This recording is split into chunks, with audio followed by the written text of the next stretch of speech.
Welcome to homework. Okay, we've been presented with an alcohol.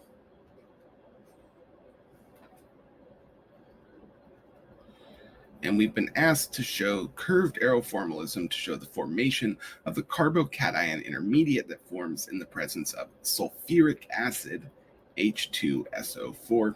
Now, confusingly, in the pictorial product statement, in the pictorial problem statement, they've shown phosphoric acid.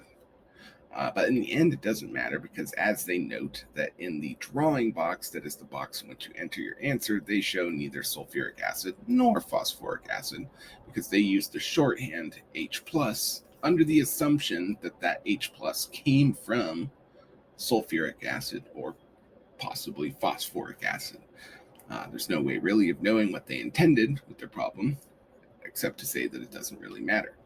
So let us show the formation of the carbocation intermediate, or the mechanism for the steps that lead to the formation of the carbocation intermediate, beginning with our alcohol in the presence of H+.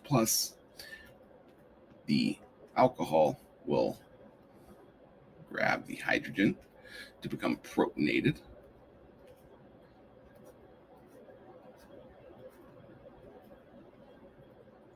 Giving us water. Right?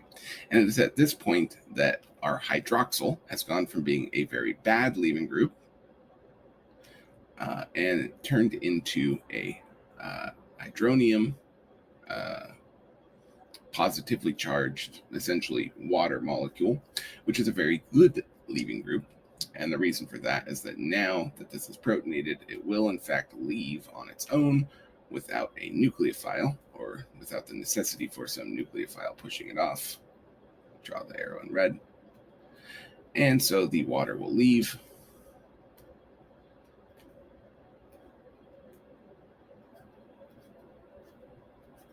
Generating a carbocation, or leaving a carbocation in its place. Now we need to draw the structure of the major product of elimination. Let's continue the mechanism. We may as well. This is an E1 reaction. We've generated our carbocation.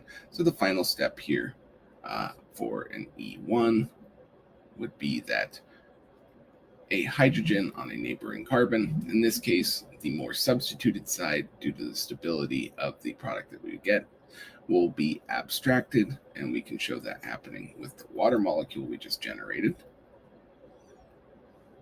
And that the carbon-hydrogen bond will stay behind to form a new double-double bond between the carbon which had the hydrogen and the carbon which was a carbocation, giving us our final product,